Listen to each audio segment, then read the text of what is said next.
They say the lottery is a tax on people who are bad at math. It is a cynical system, designed by the state to extract hope from the poor and turn it into revenue for the rich. The house always wins. That is the first rule of gambling. It is an immutable law of the universe. But in 1729, the French Empire forgot to check their own math. While the citizens of Paris were lining up in the rain, clutching their rosary beads and praying to God for a miracle, a man sat in a warm, candle-lit dining room, sipping wine. He wasn't praying, he was counting. His name was François-Marie Arouet, but history knows him better as Voltaire. He is remembered today as the greatest philosopher of the Enlightenment, a man of letters, a champion of free speech, and a literary giant. But the history books often leave out the most important detail of his early life. Before he was a wealthy philosopher, he was a broke poet, and he didn't get rich by writing books. He got rich because he found a glitch in the French economy, a tiny, bureaucratic error in a government spreadsheet. That turned a game of chance into a mathematical certainty. This is the story of the only time in history where the players didn't just beat the house, they bought it. To understand the heist, you have to understand the desperation that fueled it. In the late 1720s, France was a financial ruin. The Sun King, Louis XIV, had spent decades waging expensive wars across Europe and building the opulent palace of Versailles. When he finally died, he left the country with empty vaults, a starving population, and mountains of debt. The government was practically insolvent. To stay afloat, they had issued millions of livres in government bonds, essentially promises to pay the citizens back later. But nobody trusted the French government anymore. The people knew the treasury was empty. Consequently, the value of these bonds had crashed on the open market. If you held a bond with a face value of 100 livres, you couldn't sell it on the street for even 30. The economy was frozen. Enter Michel Robert Lepelletier de Sforts, the deputy finance minister of France. He was the man tasked with the impossible job of saving the French economy. He needed to restore faith in the bonds.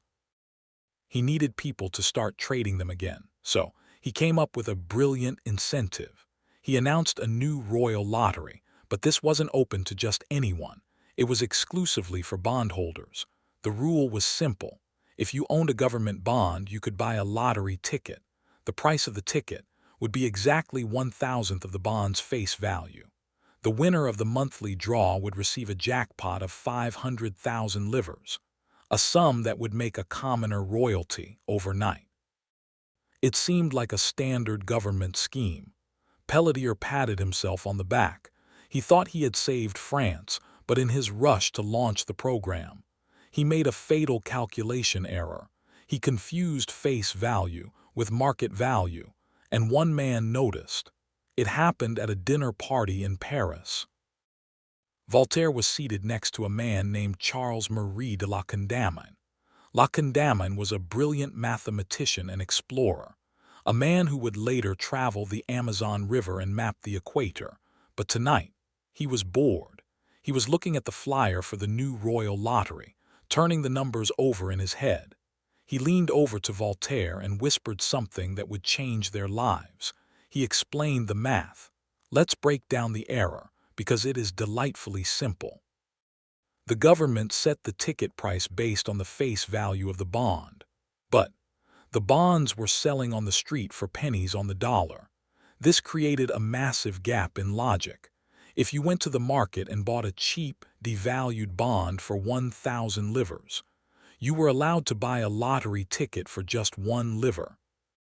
However, the jackpot was fixed at 500,000 livres. La Condamine did the rough calculation on a napkin. If they formed a group, bought up all the cheap bonds available, and then bought every single ticket in the lottery, the total cost of purchasing the tickets would be less than the total prize money. In modern finance, this is called risk-free arbitrage. It wasn't gambling, it was a purchase. Imagine a slot machine where it costs $1 to pull the lever, but every time you pull it, $2 fall out, you don't pull the lever once. You pull it until your arm falls off.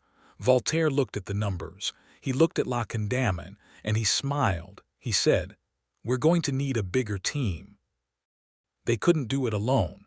The sheer volume of tickets required was massive.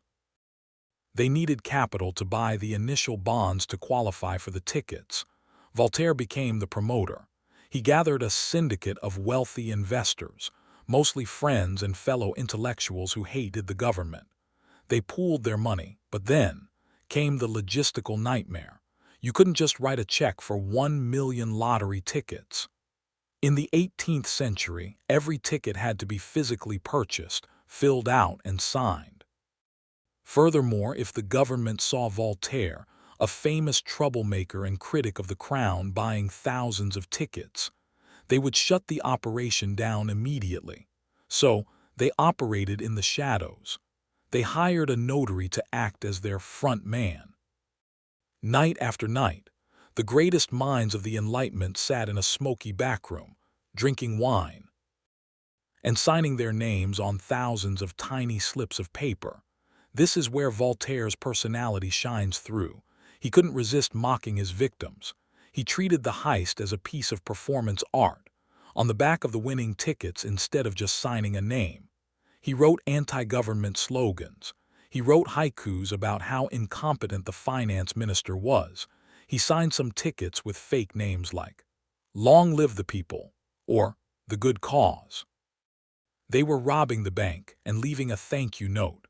For months, the scheme worked perfectly. Every month, the lottery was drawn. Every month, the syndicate held the winning ticket. The money poured in. Voltaire and La Condamine were splitting millions of livres.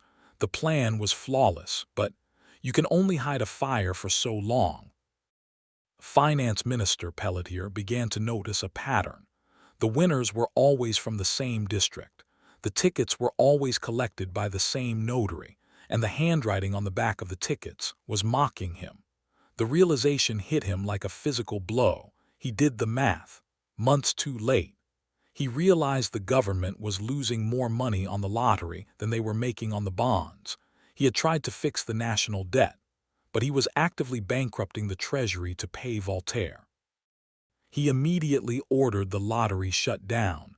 He seized the syndicate's latest winnings. He dragged Voltaire and La Condamine to court. The charge was fraud. The penalty could be imprisonment, or worse, exile.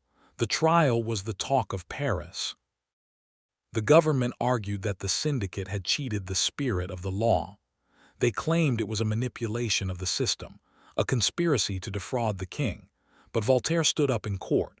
He didn't use a lawyer, he used logic. He pointed out the text of the law itself. He argued, "Your Honor, we followed every rule written by the minister. We bought the bonds. We bought the tickets.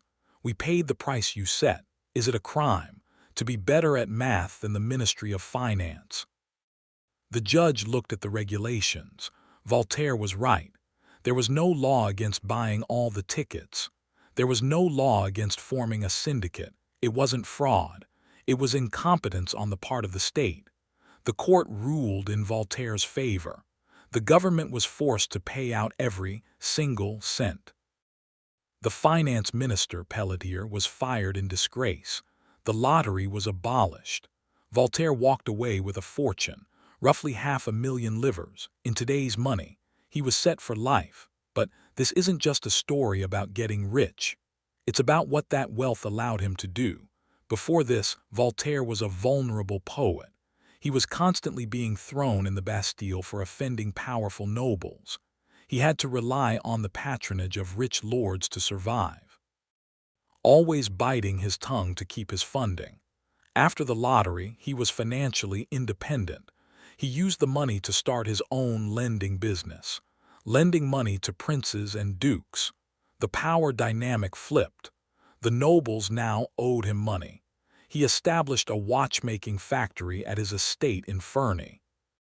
He funded his own printing presses, so no one could censor his books ever again. He proved the ultimate lesson of the wealth archivist. Money is not the goal, autonomy is the goal. Voltaire didn't buy yachts or golden statues, he bought his freedom. He bought the right to speak the truth without fear of starving. He rigged the lottery, broke the bank, and used the king's own money to fund the Enlightenment, because in the end, the most valuable thing you can buy is yourself.